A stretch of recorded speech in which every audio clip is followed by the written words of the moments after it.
Welcome to A Chef's Grimoire, Spring. Today we'll be working with the Devil. Here we are at the Major Arcana page. And I always like to start with this for all my videos, simply because it shows our journey, where we are so far as the card that we're exploring today. With the Fool's Journey, we have Fool over here, numbered 0. And this card, the Fool, is the one that takes the journey. The Fool is us. So the journey is our journey. In any new venture that we start, we go through the 3 lines. And what are those 3 lines? Well, there's the line of consciousness, there's the line of subconsciousness, and there's the line of superconsciousness. Now, I've done videos on all of these cards up until this 3rd line. We're here today with the Devil. If you're tuning in for the first time, the way that I do the videos is for the first, say, 20 minutes or so, I'll talk about the card that we're working with today. I'll give you symbolism, the history, and Fool's story that continues with each card. And then the last, say, 20 or 30 minutes, we'll work on the recipes that we are cooking for that card. Now, I have timestamps in the description below, so if you wish to skip past all of the symbolism of the card, then you can do so. Either by going to the description and finding the timestamp, or using your finger and just scrolling the bottom of the video to get to where you want to view. So let's go to that page now. So we're going to start with the continuation of the Fool's Journey, and then I'll get into the actual symbolism of the card. This picture here is from the Way to Write Smith deck, and we'll go through it in detail, but let's start with the Fool's Journey continuing. The Fool awoke hungry and sore. They showered and went back to the kitchen to see if they overlooked something to eat when they came home last night. They rooted around looking for anything to entice them. Although they did not find food, they did find things that jolted their memory of the life they led prior to the day they decided to go for a walk. That seems like months ago. What was I doing? I'll never go back to that life again, proclaimed the Fool. They decided to venture out into the village and purchase some food. Walking towards the grocery store, the Fool passed the bar they used to frequent. As they passed, a young man burst out the door, stumbling.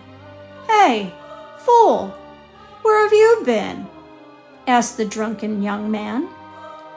"We heard you were hanged or something." "Hey, everybody needs to know you're back.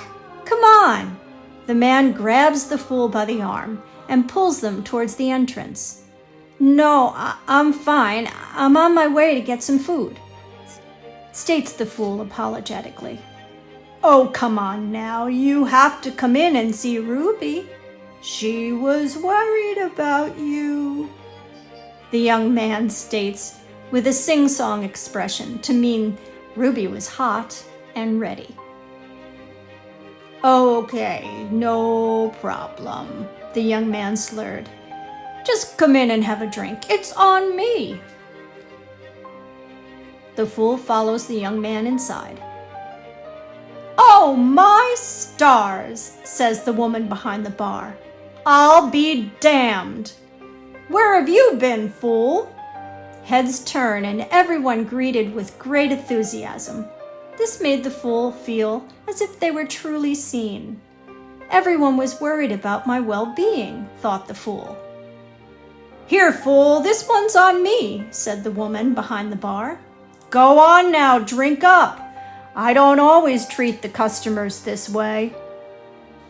Feeling obliged, the Fool drank the shot, and everyone cheered. Feeling lightheaded, the Fool asked the woman behind the bar if they could have some food. "Sorry, Our chef is sick and the kitchen's closed. Hey, everybody, want to order pizza? There was a cheer, and the woman picked up the phone to order. The fool had a moment to look around. Across the bar was a woman crying, with their friend consoling them.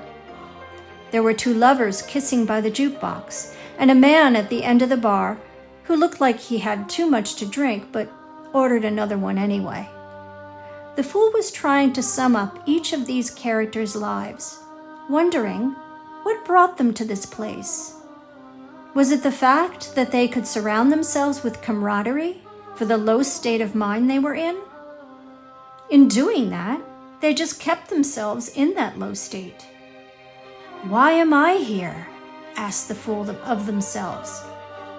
I felt obligated to both the young man and the woman behind the bar. But I did not have to follow that young man here, and I did not need to accept that drink. None of it was in my highest good. Just then, a fight broke out, and the woman behind the bar went to break it up. This is my cue to leave, said the fool silently to themselves. As they turned to go, a young woman tapped them on the shoulder. Hi there. It was Ruby. She was beautiful, and a flood of feelings swept over the fool as they locked eyes. I was just leaving, said the fool. Can I come with you? The fool grabbed Ruby's hand, and they left the bar in search of life, love, and a good taco. Since man has been man, there's been devil. And it's been said that a man that casts no shadow is the devil himself. Now think about that for a minute.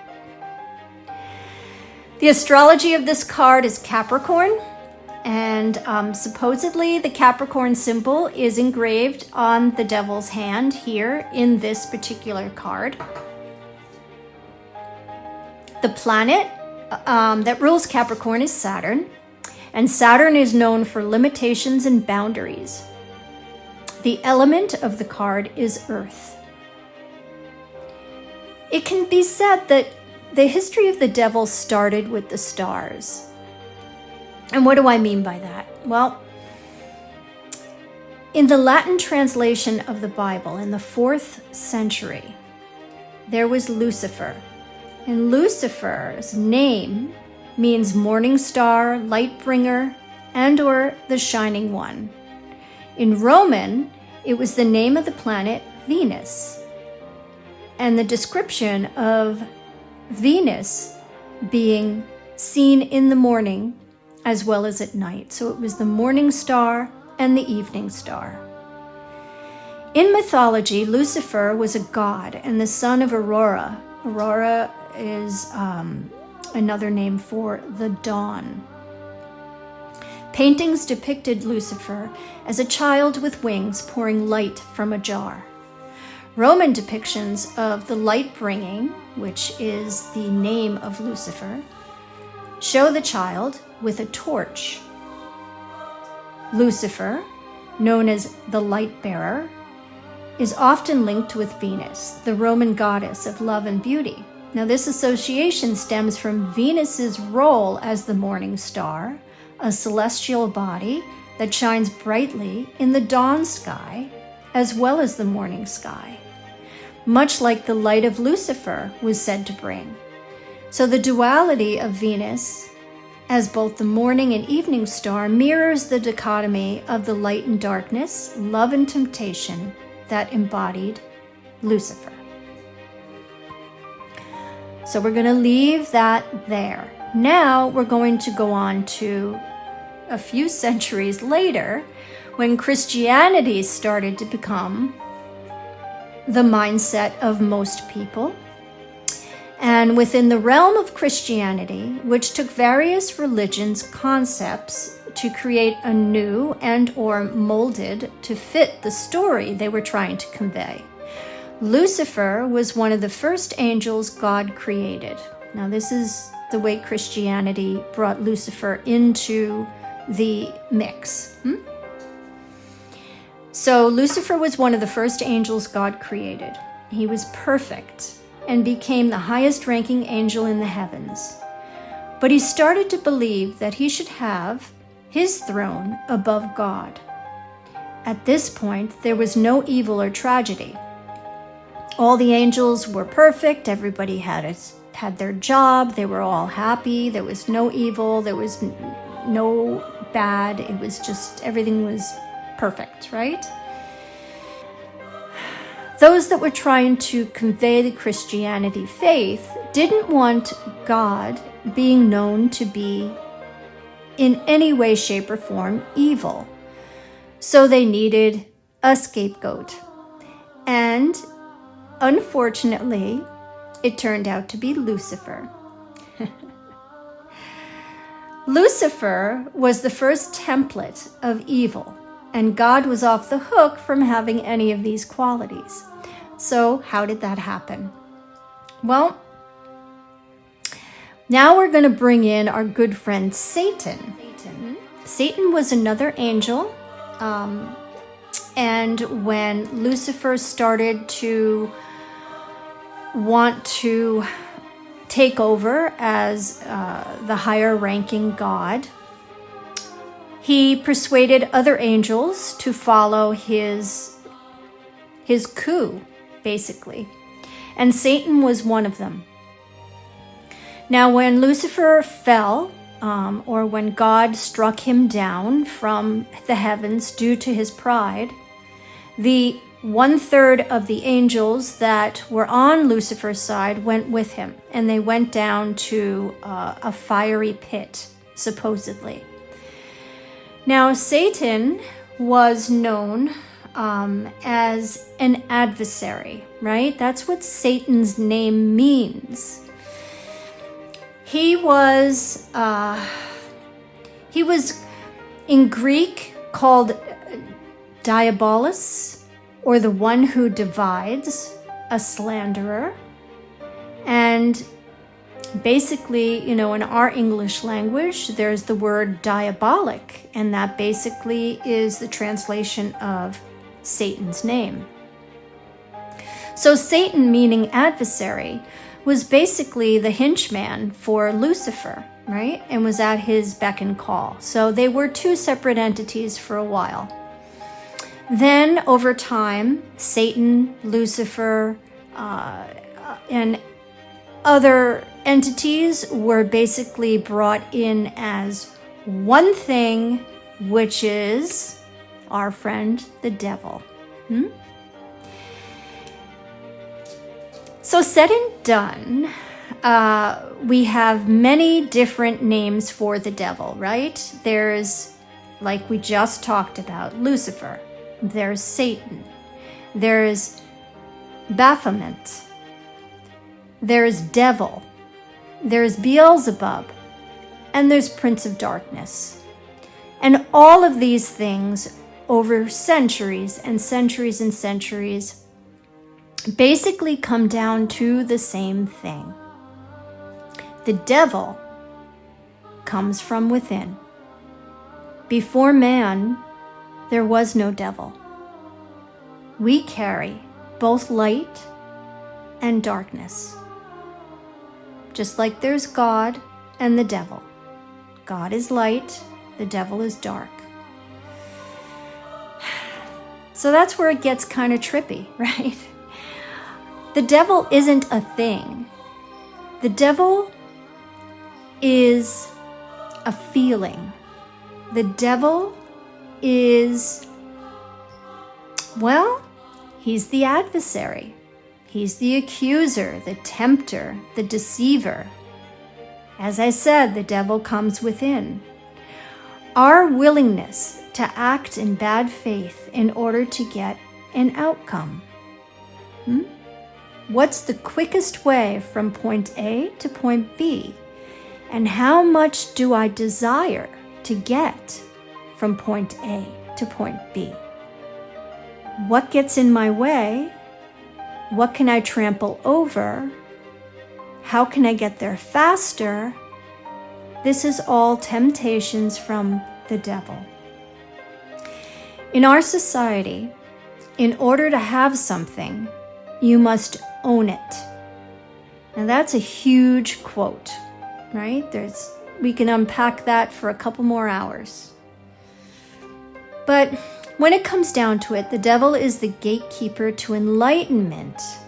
And when you turn this card, you're actually in a fantastic place, because it's telling you that now is the time to really become enlightened.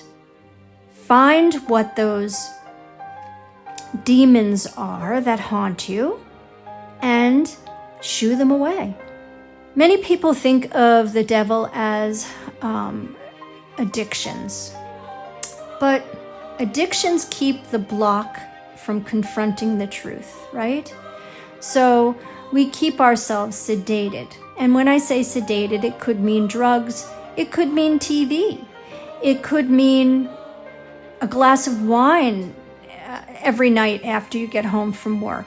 It could mean, a whole bunch of things. Doesn't need to be, heroin or anything like that, but those things count too.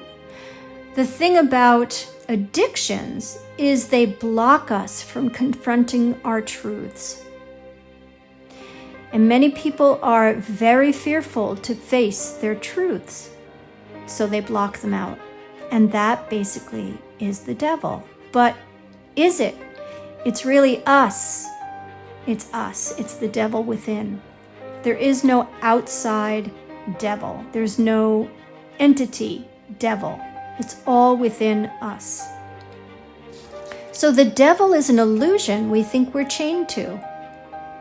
It's embracing the things that we desire, but feeling that they're wrong or bad. It's a mindset. The devil is a mindset, keeping us in shame, fear, and because we're in shame or fear, we isolate ourselves. And we don't know or are afraid to ask or question or talk about what we're fearful or shameful of. And therefore, we don't understand that there's many others that are going through the same thing. It's us being our own devil and chaining ourselves. So the question that we have to ask ourselves is, in anything that we do, say, or feel, is it in my highest good? Just like the fool. We're in the bar and we're thinking, I didn't have to do that. I did it because of a societal pressure. But I didn't have to do that. I didn't have to take that drink, and I certainly didn't have to be in this bar. So now that we know how the devil came to be, let's talk about the symbolism in the card. And we have this gorgeous man right here. He is the epitome of the devil. And the picture of him is not unlike an evil creature called Baphomet. And Baphomet was a horned crusader.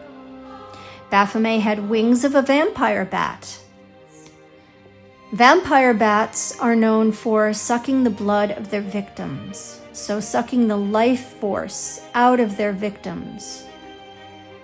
And basically, that's what the devil does. It sucks your life force out of you. Horns of a goat. Goats are known, unfortunately, those little guys are associated with being a scapegoat. So one of the things the devil does is point the finger, right? It's not my fault, it's your fault. You're the scapegoat, just like Lucifer. Lucifer was the scapegoat, wasn't he? Especially in Christianity. Chicken feet. The chicken used their feet to scratch under the surface. So the chicken feet resemble a scratch under the surface of our illusions. So when the devil shows up, it's a reminder that you have all of the abilities to scratch away any of those illusions to find the truth. This devil has their right hand raised, and we need to go to the number, which we didn't talk about. Let's talk about the numerology of the card. It's numbered 15. 15 is 1 plus 5. So 1 brings us all the way back to the magician. And what did the magician teach us? Well, they taught us about alchemy. They taught us about the way that we can bring ether into a material thing by using all 4 of the elements. 5 is the Hierophant. And what did the Hierophant teach us? All about spirituality, but also that there's many hidden keys. And how do you find those hidden keys? You start to ask questions. So the Hierophant is when we start to question what's around us. Who's teaching us? Why do I feel this way? Those kinds of things. And then 1 plus 5, 15, 1 plus 5 equals 6. And 6 is the Lovers. And you'll see our Lovers return here in the Devil card. Now, the Lovers, when we go back to that card, that was about choice. What do I stand up for? What do I have a passion for and am willing to fight for? That was all in the 6. Now, 1 plus 5 equals 6, and now we're back into the Devil here. So through that transformation, and also Temperance. Remember, the Temperance came before the Devil. And Temperance was all about balance, right? Making sure that nothing is out of moderation. Everything is in moderation. So whenever you take a huge step forward, there's going to be fallbacks. There's going to be little mountains that you have to still hurdle over. And the Devil is one of them. But as we now know, the Devil isn't a thing. The Devil lives within us. So by having all of those tools in our toolbox, from the Magician, the Hierophant, the Lovers, Temperance, we now know that we can basically overcome any of those skeletons in our closet. The hand raised by the Devil is mimicking the Hierophant. And the Hierophant, if you remember, had the hand of benediction raised. And just like the Magician, the Devil has the right hand extended to the sky and his left hand downward. As above, so below. Now, the difference is that the Devil is giving you the Vulcan sign, which means to love and prosper, or to live life and prosper.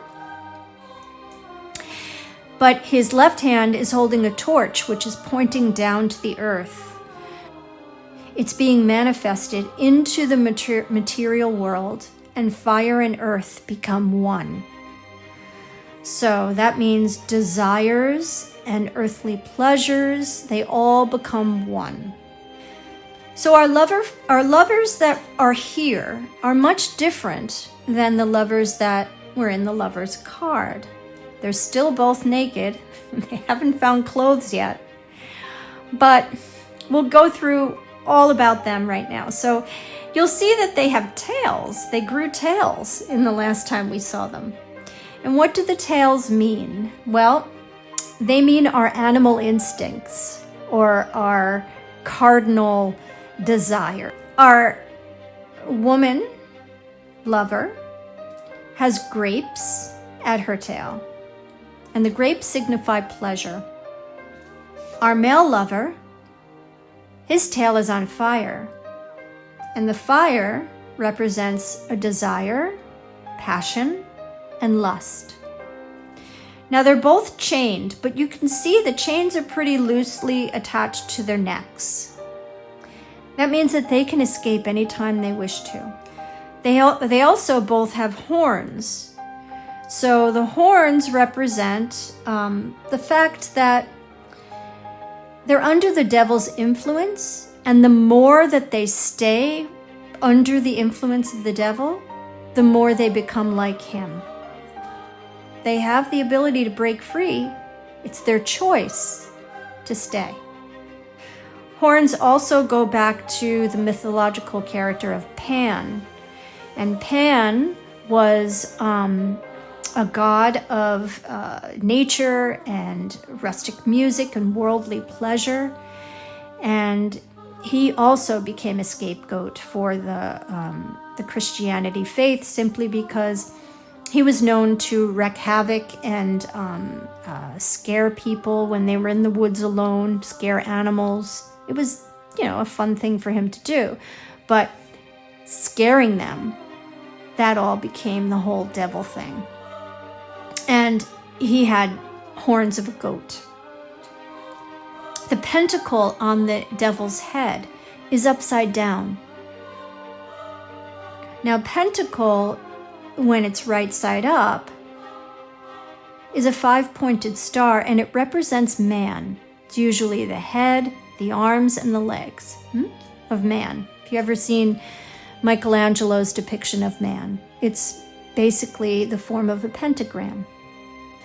But when it's upside down, it's a symbol of natural order being disrupted, that desires are winning over, and matter is ruling over spirit. So the devil sits on a podium, and this podium is where knowledge is kept. So again, and the lovers are chained to it. So they are chained to knowledge. They can escape at any time.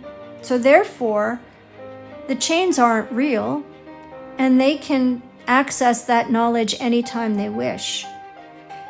The podium also is like putting someone on a pedestal. So again, the devil being on the podium is as if he's elevated, as if he's out of our reach, and he is something that holds power over us.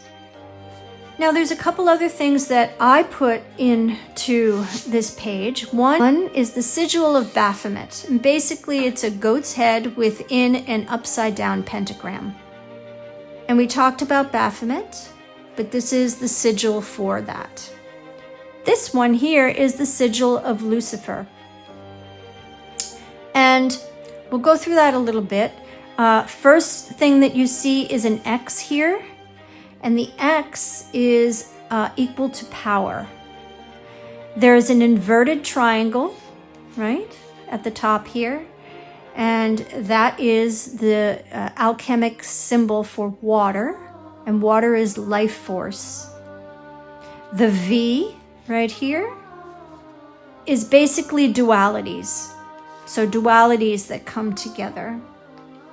It's balance. And the sigil originated in the Grimoire Verum, or a true grimoire from the 1400s. It signifies freedom, light, wisdom, creation, existence, and power. It's also known to be a symbol for enlightenment, individualism, and personal growth. So that's the Sigil of Lucifer. So now that we've discussed a little history and all of the symbolism, we need to talk about our menu today. We're starting with smoky deviled eggs. We've got Scallops Fra Diavolo and devil's cake. Let's get cooking.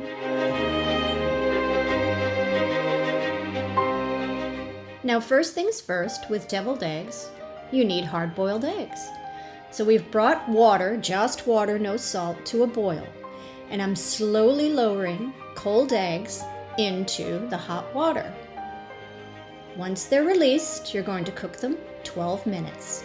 This is the mise en place for the rest of the eggs. So we have the eggs, they're cooled. I have a bowl to mix everything in, a piping bag, and a star tip, glass.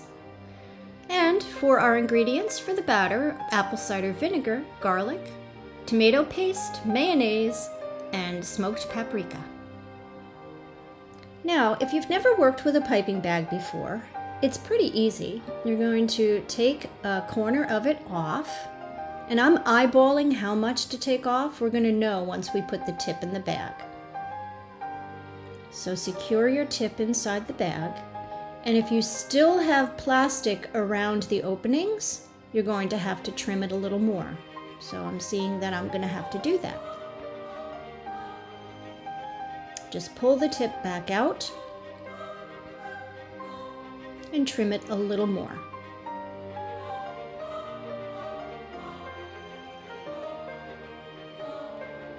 Now I'm not using any kind of rings to secure the tip because I'm only using it for one application. I'm not changing tips to do different colors and different ingredients. So therefore I can put the tip right inside the bag and it's fine.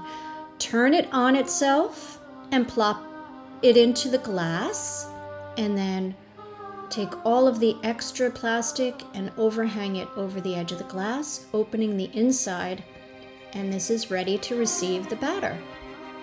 For the batter, we're going to use mayonnaise, the apple cider vinegar, garlic, tomato paste, and mix it all up really well. Now for our eggs. Since we boiled them in the hot water, they should be super easy to peel. But what you're looking for is once the shell is off, you're looking for that skin that is in between the shell and the actual egg. Once you peel a little bit of that off, you're golden. The shell just comes off like no problem. Just like that. Now I have all my eggs peeled. We're going to start to take out the yolk. So I'm just going to cut it lengthwise in half. And look how perfect that is. You're going to do that with all the eggs. Now we're going to take the yolk out, and it should just fall out when you put your finger there and pull it out. And once all the yolks are out, we're going to mash them up with a fork.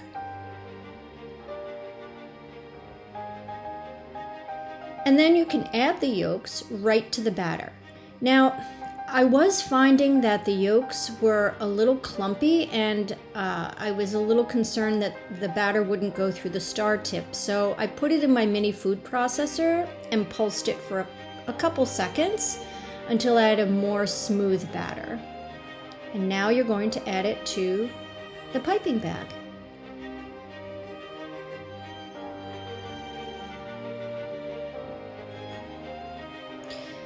Now the piping bag doesn't have a lot in there. If you had excess, then you would just punch it down and go to town. But because it's just a little bit in this enormous bag, it's the only one I had, I'm going to smooth it down so it's closer to the tip. To do that, I'm just going to use a flat surface of either a butter knife or an offset spatula and just run that batter down towards the tip. This is going to get all the air bubbles out and make it a lot easier to pipe. Now you're going to twist the top of the bag, and you're ready to go. And you're going to do a nice detail running it around in a circle and filling that crevice inside the egg white. Just like that.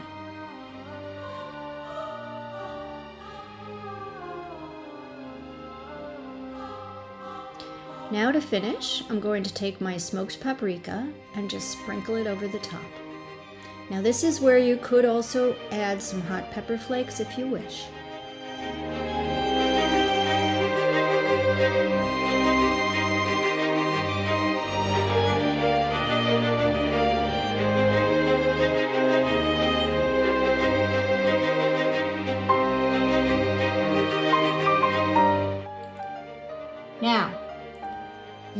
find a million recipes for deviled eggs online, but whatever your passion is, do that one. Of course, I was looking at bacon ones and all different kinds, but what I really liked about these was the tomato paste and the smoked paprika and the way that they just come out looking very red. And then, you know, you can make them as hot as you like if you wanted to sprinkle a little more red pepper flakes on them, but I just liked the color combination of these. Deviled eggs.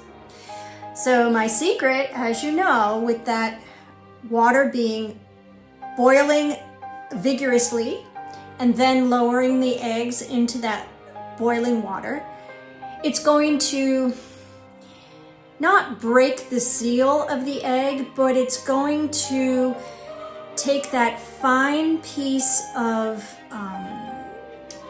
film that's between the egg and the actual shell and make it a lot easier to peel. That's the main problem why people don't make these. It's the peeling of the eggs. It's difficult if they're not boiled correctly. The other technique that I showed you with how I boil my eggs is exactly how long to boil them. You don't want to boil them more than 12 minutes in that vigorously boiling water. Why? Because if you've ever cut into an egg and it has a gray ring around the outside, it's unpleasant looking. It's completely edible, but aesthetically pleasing, it's not. So to have a perfect yellow yolk and a perfect white, 12 minutes at that vigorous boil, lowering your cold eggs. I didn't mention that, or maybe I did. Cold eggs into the really hot boiling water. Almost like you're submerging them into a vat of fire and brimstone, right? A fiery pit of hell is what you're lowering these cold, happy eggs into. But it works. So boiling water, cold eggs, submerge them, leave them in 12 minutes. You'll have perfectly hard-boiled eggs every single time. Easy to peel. So let's try, right? These look really good. I love deviled eggs. You've been watching 15 videos now of me eating, so I think you know my likes, and I'm a dairy girl all the way, so anything creamy and decadent is for me. Let's try.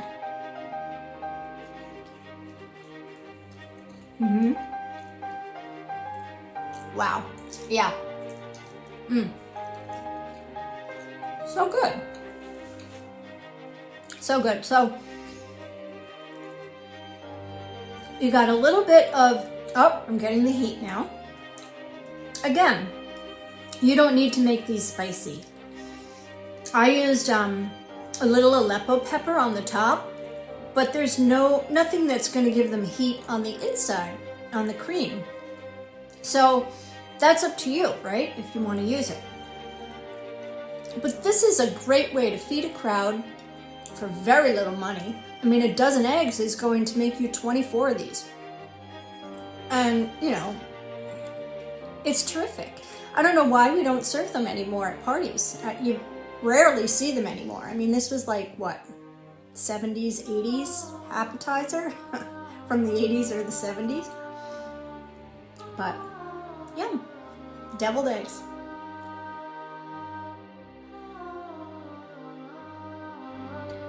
The first step I'm going to do in my Fra Diavolo sauce is I'm going to take these canned tomatoes. They're a diced tomato, and I'm only doing half the recipe, so I'm only going to use half the can.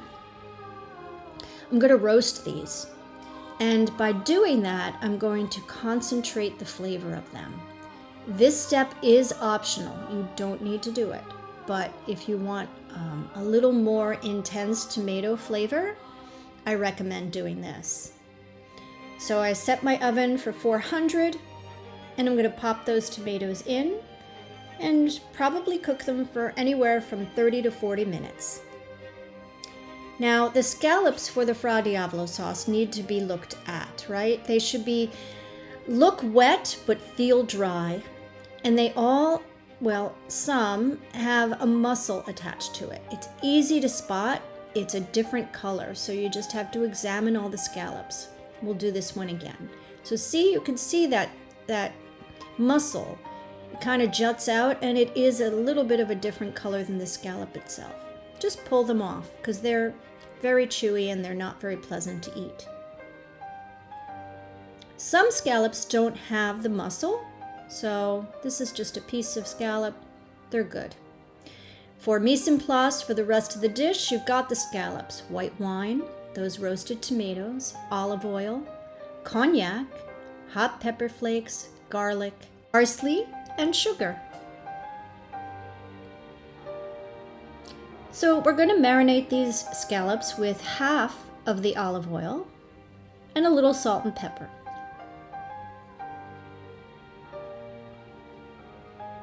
You don't need to marinate them long, maybe, I don't know, just until your pan gets hot. Now, to that, we do have a hot pan ready to go. We're not going to add any more oil to the pan because there's oil surrounding the scallops. So you're just going to set them in. And any of that residual oil that's left in the bowl, you could just pour right over the scallops, and that'll be enough to cook them. What you're looking for is for the scallops to turn brown on the edges.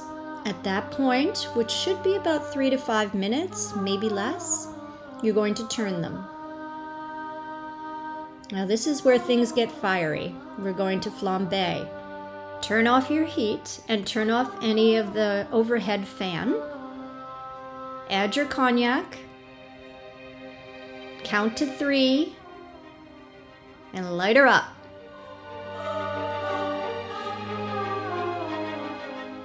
Give the pan a shake as it's on fire. That's going to distribute the flames. And you're burning off the alcohol, plus intensifying the flavor of the dish. You're going to remove the juices and the scallops to a bowl when the flames subside and put your pan back on heat. To it, you're going to add the rest of the olive oil and 3/4 of the chopped or sliced garlic. Now you're looking to get this garlic to a golden brown stage. Be very mindful and watch it the whole time. Don't let it burn. Go in with your tomatoes when when the garlic looks nice and golden brown, followed by the white wine. And let that bubble a little bit. Now we're going to hit it with the hot pepper flakes and a little bit of salt after I give it a stir. Now we're looking to reduce this. We want to reduce it to the point where when you run your spatula through it, you can see the bottom of the pan and it doesn't pull back in. Just like that. Now we can add the scallops back in and all that residual gorgeous sauce. Give it a shot of parsley. And the rest of that garlic. It was another 1/4 of the garlic that we sliced. Now you're going to turn the scallops over because only the one side has been browned. So you want that to be your presentation side. And we're going to cook maybe another minute or two just until that raw garlic starts to flavor the oil and the sauce.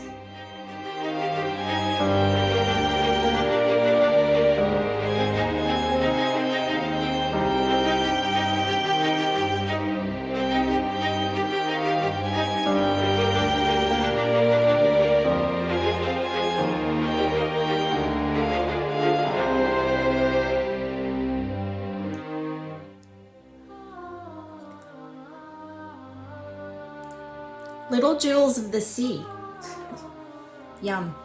I love scallops. I must say I'm a scallop snob because I traditionally only like them when they're fried in butter. But the reason I didn't add like a little nub of butter into the the olive oil that I was marinating and also cooking these in is because I was afraid that the fat from the butter would prevent the brandy from igniting. Probably not, but I don't flambe all that often, so when I do, I just want to make sure everything is correct. So, that said, yum. Oh, yeah.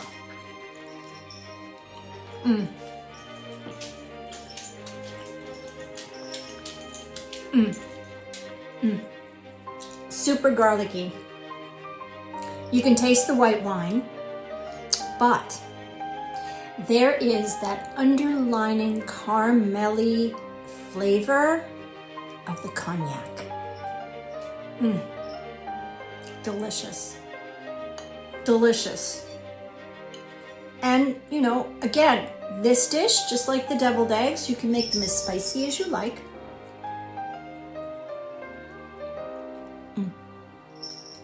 Yeah. Such a good dish. Serve it with rice or pasta. Very, very good. Yum. So the secret to a good flambe, you're cooking your food. You're going to add the alcohol, have your match or flame of what you're going to ignite with ready to go. And you want to make sure if you have the fan on from cooking, turn it off because you don't want it taking up the heat. So make sure you turn that off. The other thing you want to do is when you add the alcohol, make sure that if you have gas, definitely turn off the gas flame. Induction, anything, just turn off the stove altogether because the food in the pan is hot. You're going to add the alcohol and you're going to let it warm up for like count to 3. 1, 2, 3, light. And then after you light, shake the pan. Because what happens is the flame will light here, but it won't light around. So simply by shaking the pan, that's when you get the flames. That's when the flames are going to come because they're going, that one really hot on fire part is going to then, by shaking the pan, distribute that heat. That's it. That's a flambe. Have courage. Have courage. You can do it. Just make sure, you know, your hair is back, your sleeves are rolled up, and the fan is off, and no curtains are around, you know. I mean, just be mindful of the environment that you're in and what you're going to be doing. My flames have never gotten so high that I can't control them. They'll hover over the pan maybe by 8 to 10 inches, maybe less, probably less. But you want to make sure everything is away from it, you know, on all sides. And then you have this amazing meal that only by flambeing will it taste so good. So did you know that Fra Diavolo means, well, literal translation is brother devil. Fra, brother. Fraternity, think of that, right? Fra, F-R-A.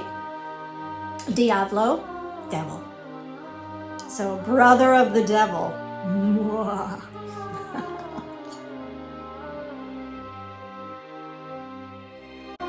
Mise en place for the cake consists of Guinness Stout, flour, espresso coffee, grapeseed oil, vanilla, apple cider vinegar, baking soda, salt, cocoa powder, and sugar. Now you also have this sweet spice mix. I have ground ginger and pepper, cinnamon, and cloves, and a pan to toast them up in, plus my muffin tin. So get your pan hot and add the spices. You're going to be toasting them so they really get a nice flavor. And stand over them and watch them. You're going on smell. You want them to smell toasty. Then to a bowl, add your coffee, your beer, your water, the vanilla, the apple cider vinegar. And give that all a mix. Now for the dry ingredients, we have the flour, the sugar, cocoa powder, baking soda, and salt. And give that all a stir.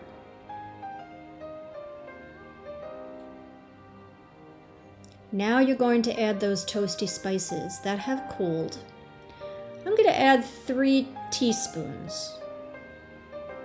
It'll give it really nice flavor. And mix that all together. Now we're going to add the dry to the wet. Now I prefer to add dry to wet versus wet to dry. Why? Because when you mix, sometimes when you add wet to dry, you never get the dry underneath. You still have patches of dry that don't always mix with the wet. So doing it the other way, you have a better chance of getting it mixed nicely. Put it all in your muffin tins, you're ready to go. Now for the icing, our mise en place is marshmallow fluff, butter that's very soft, powdered sugar, red hots or some kind of hot cinnamon candy, and cream. So you're going to add the butter to the fluff, followed by the cream and the powdered sugar.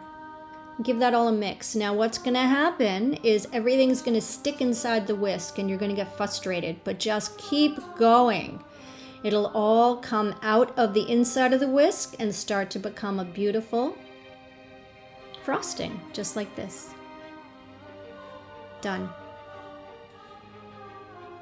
Now, to finish our cakes, I'm going to use this little tool that I use for, it seems like everything in the kitchen. It's so great. But you can use a plastic butter knife or a butter knife.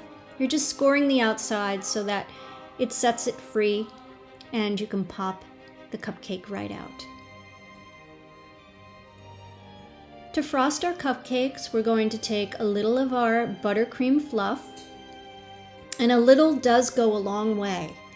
So you're just going to put it right on top and swirl it around a little bit. It's not going to stay on top. It's going to want to drip over the sides, which isn't a bad thing. But that's why I say don't put a whole bunch on at a time. Just go with a little and then add if you need to. Once they're all frosted, we're going to take these red hots that I've chopped, by the way, and we're going to distribute them all over the top.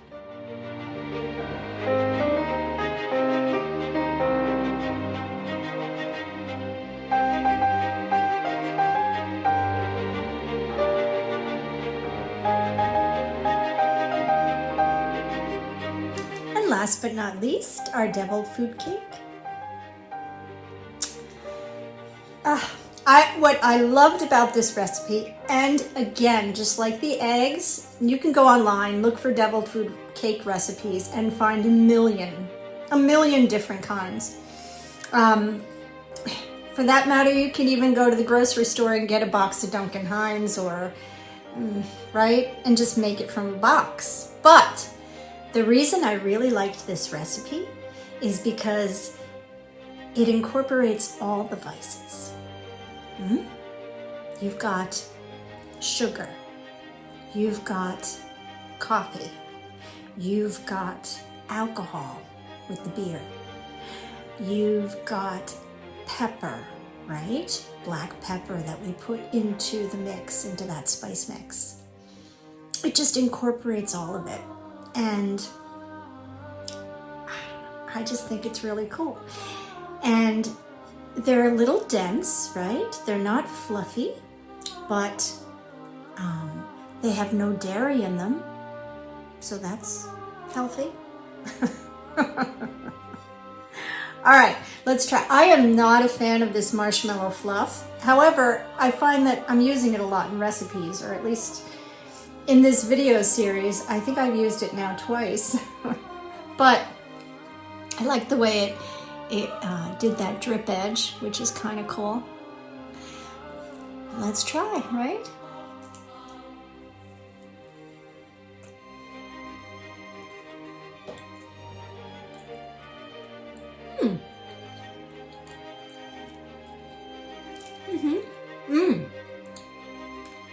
Okay.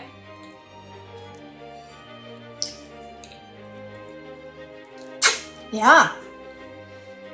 Oh, guys, this is...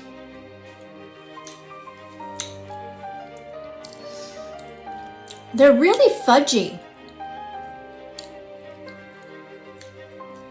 My first bite was the texture. My first bite was the texture.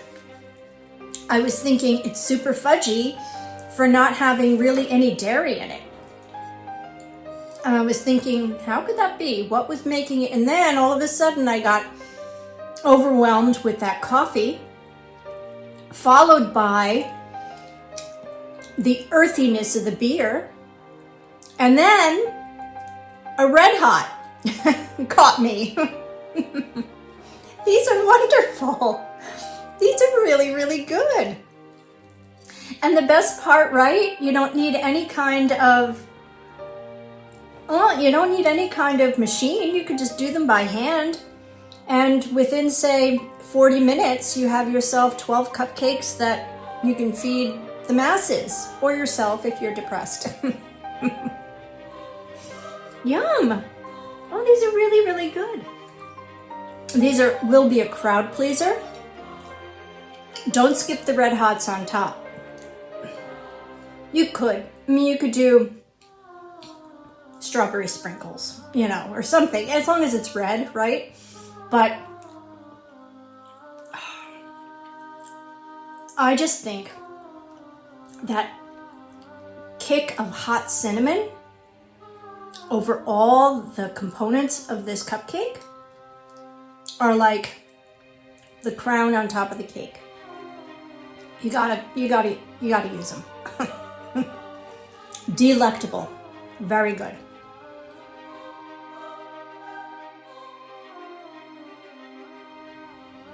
If you want something, it's within you, and eventually your road, whichever road you choose to take, will bring you to it.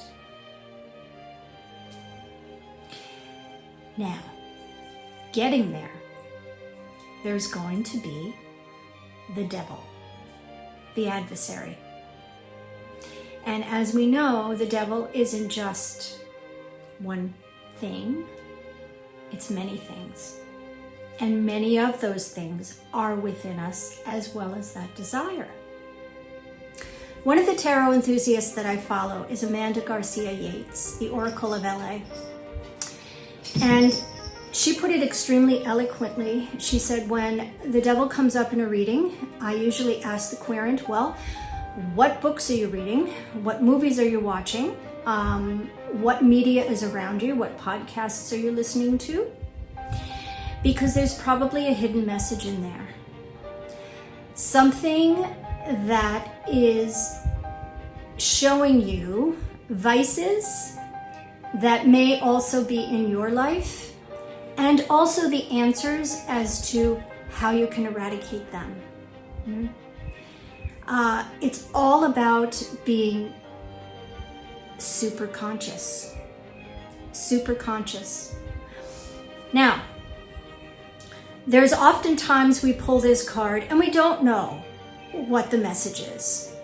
Maybe we're not watching any TV that week. Maybe, there's nothing around us that seems to have a message of vice.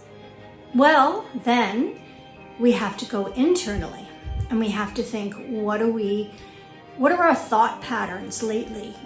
Have they been negative?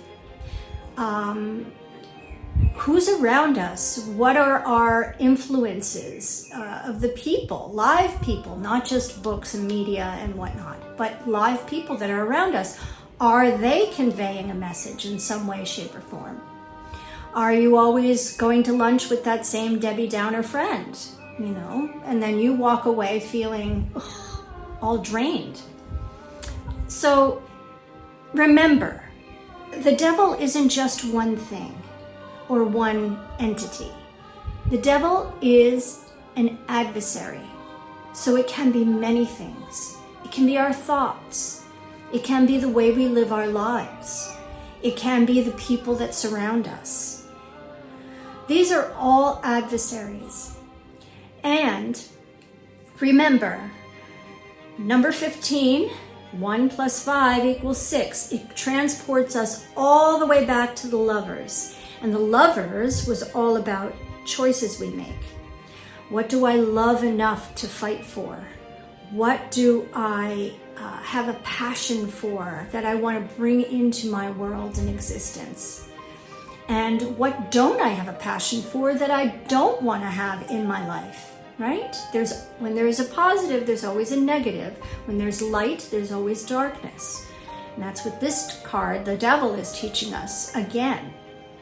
We've talked about the polarities, the differences, so as above, so below. Since the Magician, that was card number 1. We're on card number 15. It carries through. It carries through. Whenever there's something, there's always something to counteract it. And that's why we have our good friend Devil, Lucifer, Beelzebub. They are the darkness so that we can see further. They're the dark night of the soul so that we can emerge enlightened. So in day-to-day life, as I said, the devil can be many things. But going back to the Lovers, right? Prior to the Lovers was the Hierophant, and I believe, many cards prior to that helped, but from the Hierophant through to where we are now, those are all the new tools in the toolbox. And we got to make sure when we meet up with the devil that we didn't lose our toolbox, like we didn't misplace it. We got to have it ready to go because you have to dip in and take a little bit of this and a little bit of that and weave it together and know how to put it out into the world after it's consumed through you. Does that make sense? I think so. So the devil is an illusion that we think we're chained to. How does the devil show up in your life? Is it social media and doom scrolling? Is it, alcohol? Is it cigarettes? Is it, substances? What's in your life that may be pulling the veil down so you can't see past it? Maybe you're afraid to see past it. There's many people that are afraid. There's a wonderful quote that I won't say spot on. I'm going to paraphrase it, and I'm sorry about that. But it says, if I'm afraid that if I get rid of my demons, I'll also get rid of my angels too.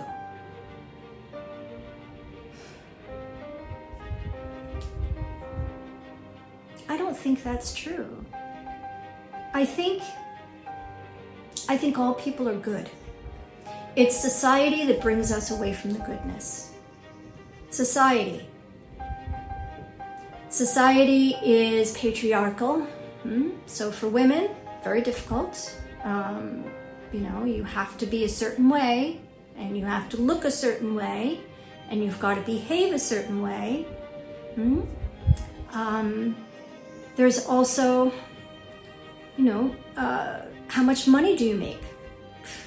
If you're poor, you're thought of as this. If you're rich, you're thought of as this. Yeah? All these societal weights that are on us.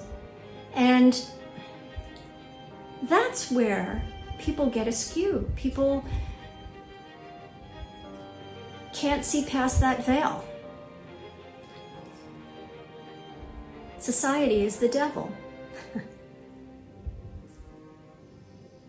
Right? Yeah. So,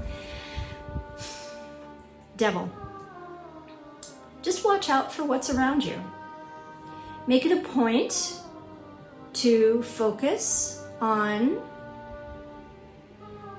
what's whispering in your ear lately.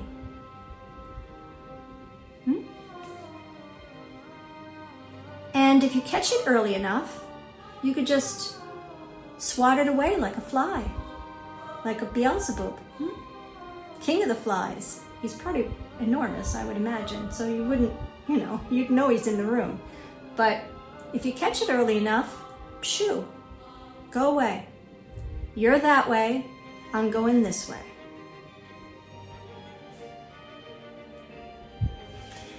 The devil card.